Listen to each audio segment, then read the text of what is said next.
Yo, alright. So, I wanted to harp on, like, the importance of, like, Jesus, right? Like, how he's really the linchpin to your grace. And, because if I skip over some things, it's because, like, I've already done the logical work for it, you know?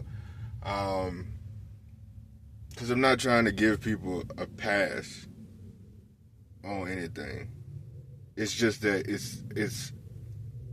it makes sense. It's how it functions. So, because the overall goal, right, is the more spiritually aligned in your heart space, then you don't have to worry about the law, because the law is there, and yes, it's eternal. And the thing is, if you don't accept Christ, right, or like a God centered heart,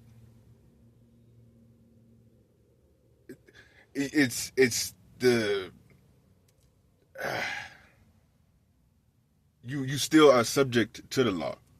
So because it is eternal and all that stuff, and it is like the holy standard. But the whole point of Israel was like, I'm gonna like hold you up to this standard to an extent. You know what I'm saying?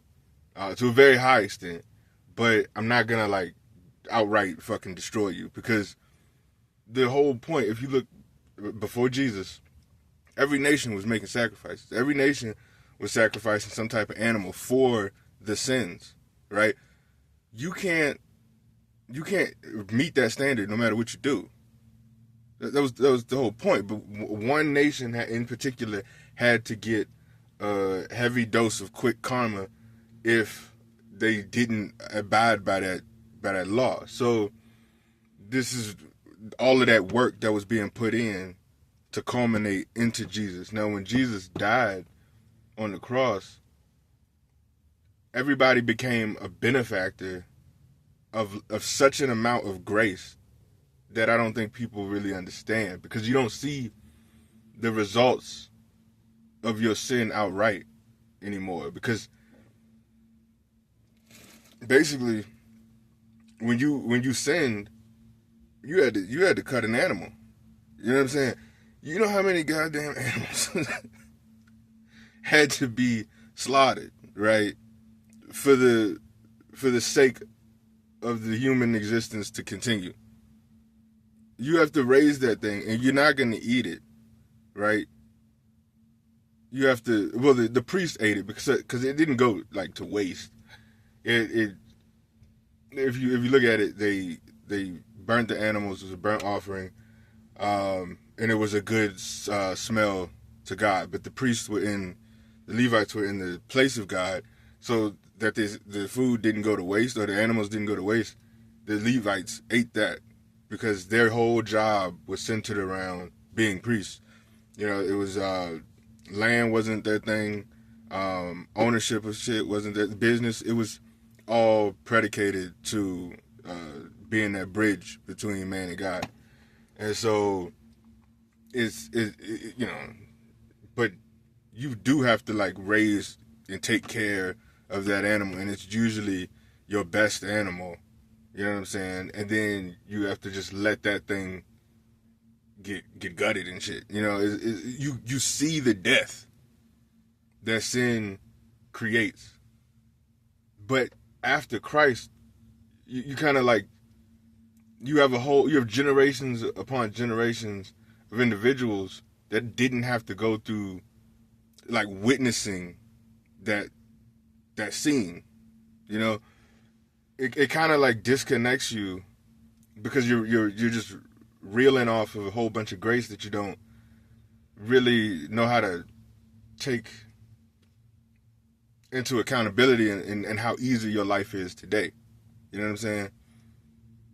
That's how truly precious the sacrifice was.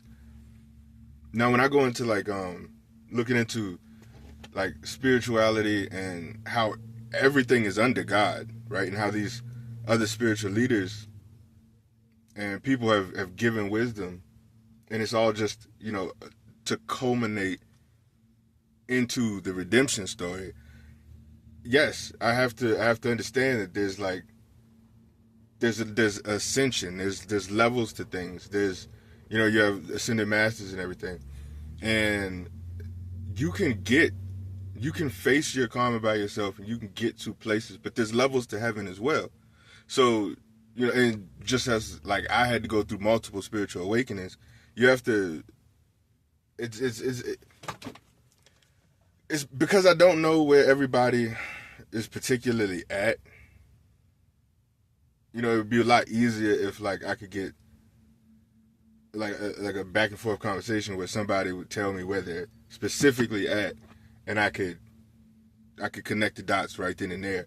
But it's just a little difficult to try to hit every single point at the same time. You know what I'm saying? So I just want you to know it's yes, there's a physical, well, there's a written law, right? And it is eternal, and these things shall not pass away. You're still under the judgment of that law without your heart and spirit being right. And the Holy Spirit is what's going to keep you. It's referred to as a seal. It seals that intent, that want, and the desire to become more. You know what I'm saying? It will not let you not be more. You know what I'm saying? So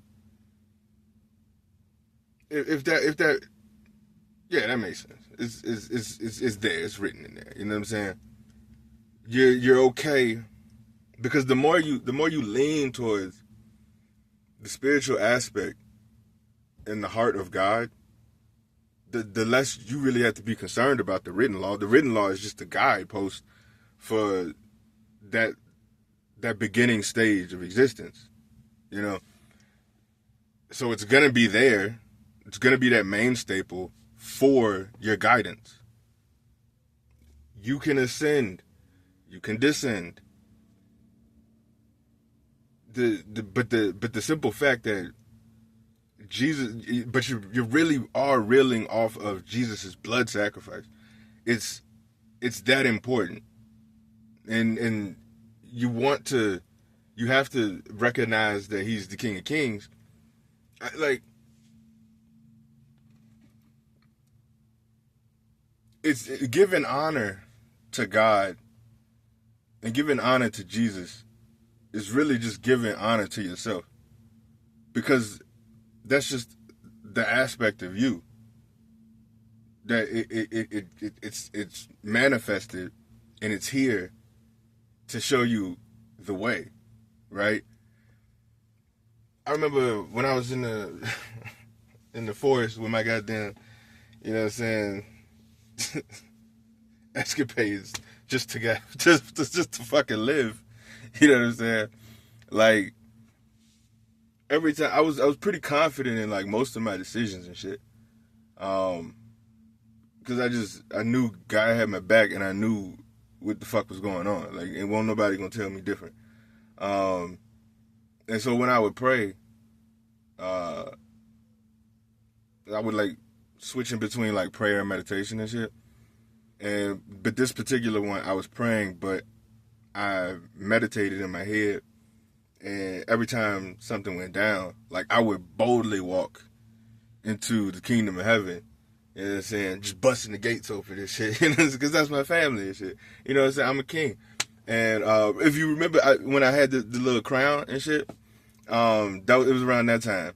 And I went in and I would talk to them. Like, you know, my father's on that throne, my brother's on that throne, and I would speak with like confidence and conviction in the kingdom of heaven. But at times, there were a few moments where I didn't know which way to go, right? Like, I didn't know what choice. There's only so many choices you can make, and sometimes you just run out of of thinking. You know what I'm saying? Of trying to figure shit out. So on those few occasions, I would still walk up in there boldly, but I would like kneel and take off the crown and like just set it aside, just to ask like my older brother would like, what should I do?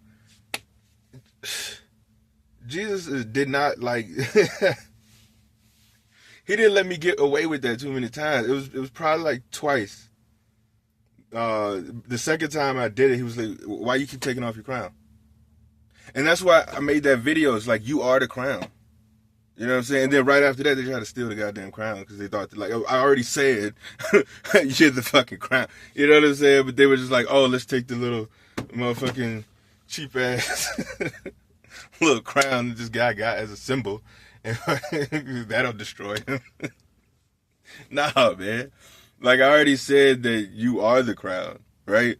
And that's where I got it from, because it was like, you got to understand, you are lords, you are ladies, you are kings, you are queens.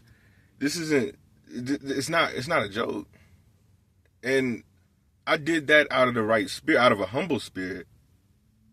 And you know, you have to humble yourself at first, but at all times know your power. And I want y'all to know that specifically, he's a king of kings. A royal amongst royals, right? But when he came down on earth, they said he hung out with the sinners and shit. And then when they asked him the question about it, he was like, well, shit, like, why would God send me to save the righteous? That's a layered question. That's multifaceted. The righteous. Okay, so you do have individuals that are, like, upstanding. You feel me? But then you have individuals that portray upstanding, right? For the first group, they're really good. You know, they may not necessarily like talk to God just because they have what they need and they're just morally, you know, in the right direction. You know what I'm saying?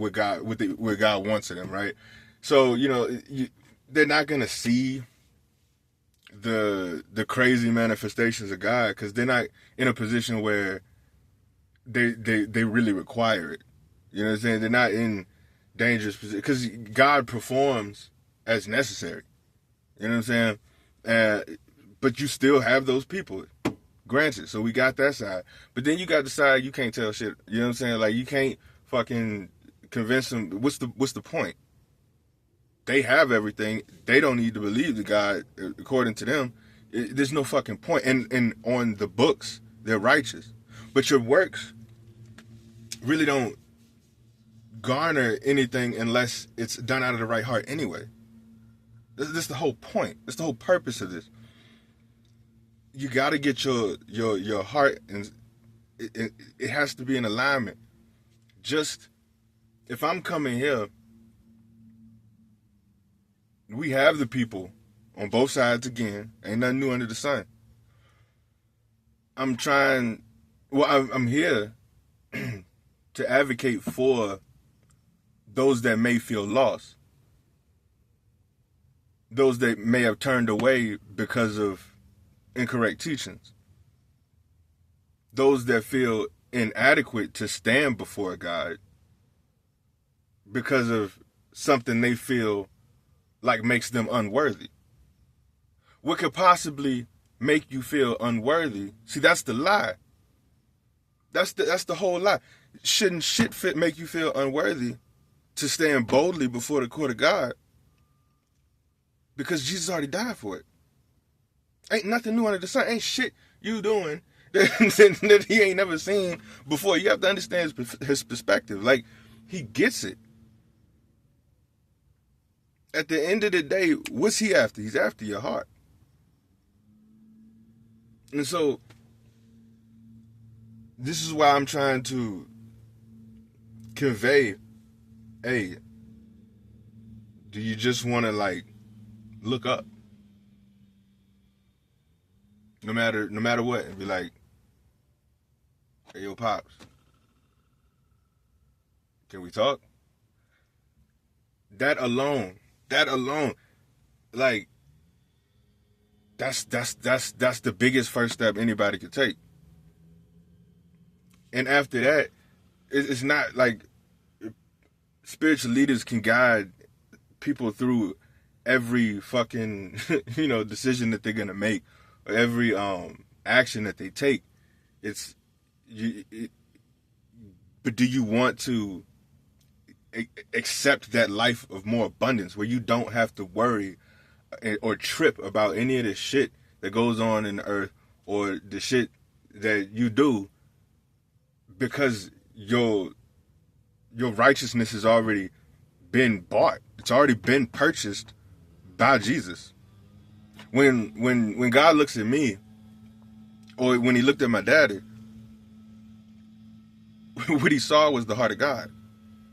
What he saw was his own spirit in human form. What he saw was love. And what does love do? It covers a multitude of sins. There ain't a day gonna go by you ain't gonna technically sin. Unless you're fucking in a coma or some shit. You know what I'm saying? Like, this is not possible. It's just, there are like weights to different sins, but the thing is, if you sin once, you fall short. This is the message between how, like, humility, like, you have to understand, or it would be better if you did understand, that just humble yourself. Because that's really what I see a lot of. Like, it's if you was a thieving ass nigga, right? And you stayed at this thieving ass nigga level and shit. If you just said you was a thieving ass nigga, that'd be way better than you being a thieving ass nigga and then being like, man, everybody treat me like a thieving ass nigga. Well, of course they do, but at least you ain't lying to nobody. But then it's the problem when niggas is at that thieving ass level and shit, and they fucking like try to jump and try to get or garner some type of recognition or something, or honor. Garner some type of honor that they haven't really acquired. God understands what you've been through. If you've been through hell and you've and that's what you know, like, you're just at a stage of development in his mind, right?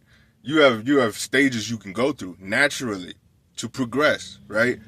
But if you're skipping and falsifying stages, you never really learn, and you're stagnant. You're not only stagnating yourself, you're stagnating the rest of society and culture. So there's a lot of ways you can take what I'm telling you.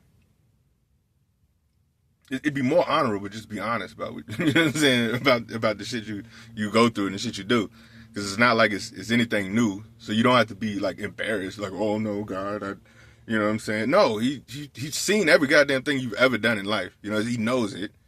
It doesn't. It's both. Yeah, I'm concerned sometimes. I wish you would do this, but it's more like I'd rather your heart space be better. Shit, you know what I'm saying? Either if we need to work on something, we'll work on something. If we, you know what I'm saying? Otherwise, I got you for real. Ain't nobody gonna fuck with you.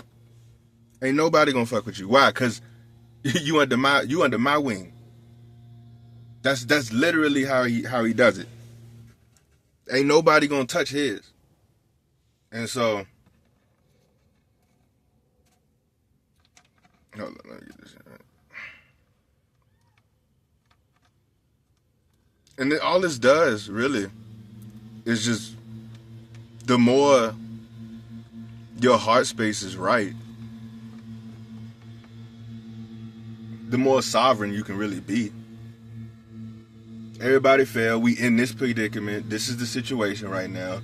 It's let's just reconcile your truth with the truth of God, right? It's him giving you that, like, yo, that validation, like, okay, you are human, and I've seen everything that you've done.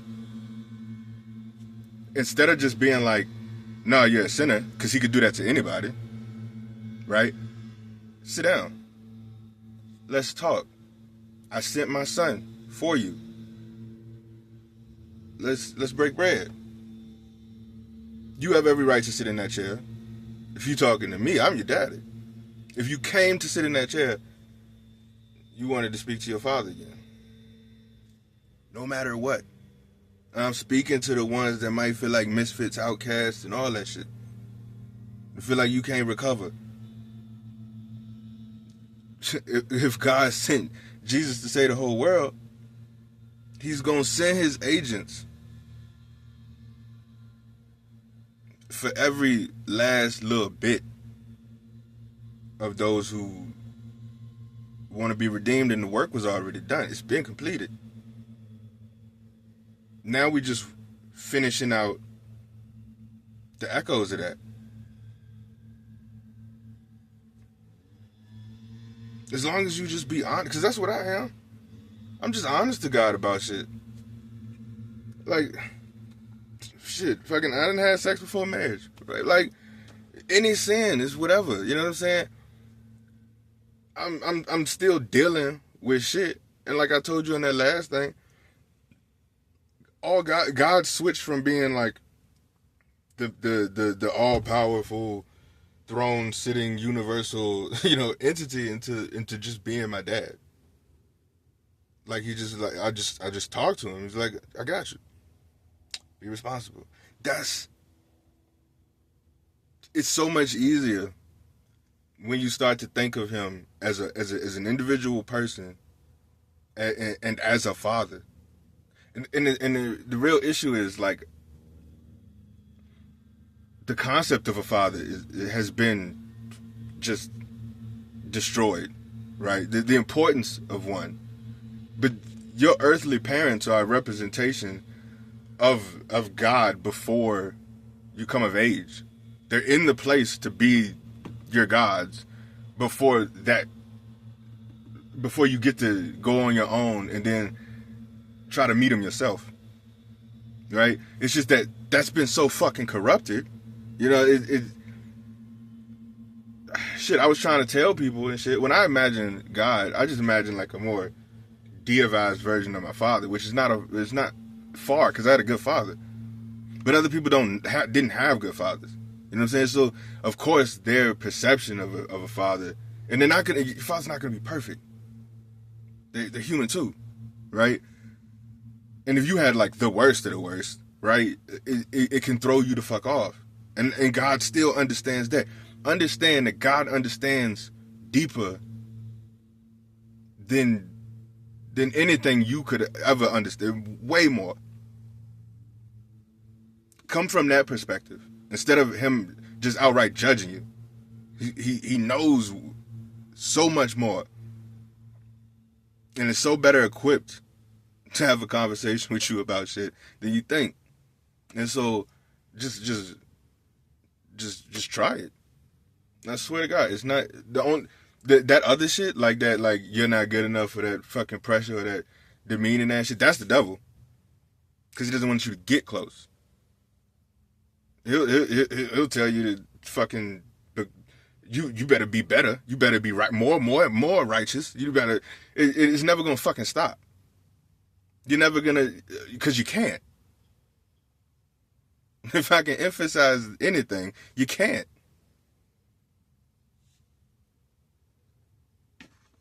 So just that's why I'm trying to be here to tell you, like, wherever the fuck you are, fuck all the goddamn judgments. Don't beat yourself the fuck up.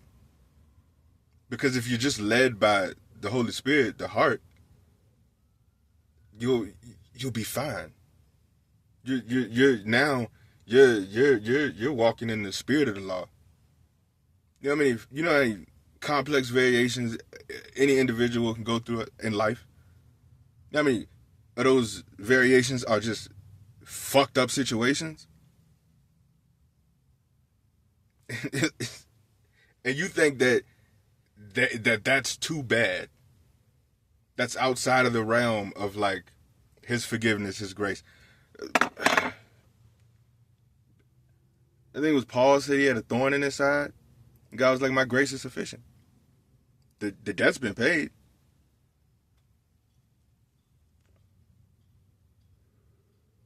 If you get caught up and try to be too perfect before you meet God, you'll never meet him. And then if you walking with God and you trying to be goddamn perfect, you never really will accomplish your goal. You've been given the grace to be yourself, and that's more abundant life. That's such a freeing thing, to the point where you just have to get your heart right. God ain't gonna let nobody fuck with you. You're his. All that other shit they be going around the world and all that shit. That's because he gave people free will and shit, and it's like I can't rest you because you're capable. You know, I didn't seen what the fuck your generations have been through. You know what I'm saying? So I get it. That's why he really won't really like beat you up too bad unless, because you've been given dominion. Now he's trying to give you sovereignty, but unless you fuck with who's his, that's when he gonna fucking, oh, all right, I know they're strong enough. I'm gonna let them go through some shit. And it's more so to prove what you would do in a situation to my people. And then I'm gonna turn around and fuck your ass up. And because I don't play by mine. You know what I'm saying? And I don't want nobody to be like, shit, I'm too unworthy. Hey, that ain't the fucking case, bro. Ain't shit nobody can tell you that really will be valid to say you ain't goddamn worthy to go speak to your father. That's the biggest fucking lie I've ever heard in my goddamn life.